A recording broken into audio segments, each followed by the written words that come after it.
Hi, my name is Angelita Carrasco, and this is Media Lab 3 for Project 3, The Revision. So the revision, the questions I'm going to answer are: what project are you choosing to revise and why? What new genre will you be creating, and why does it seem like the best genre in the terms of revision? What are the conventions or expectations of this new genre, and how will you attend to those in your revision? What are you nervous about or think you'll need help with when creating this revision?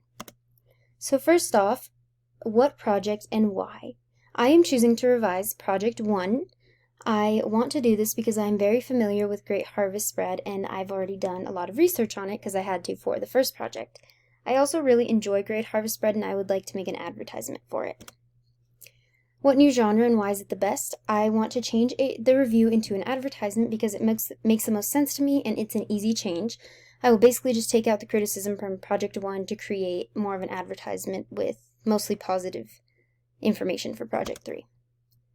So the expectations are less criticism and more praise, some images, and positive reviews, and they will be met by taking out the parts of Project 1 that are critical or not in favor of Great Harvest, and then I will reuse images from Project 1 onto Project 3, and I will reuse the positive reviews I have from Project 1. The only thing I'm nervous about is it being too similar to the first project, and the only thing I may need help with is deciding if this is the best route to go and if it actually changes genre enough. So that's Media Lab 3. Thank you.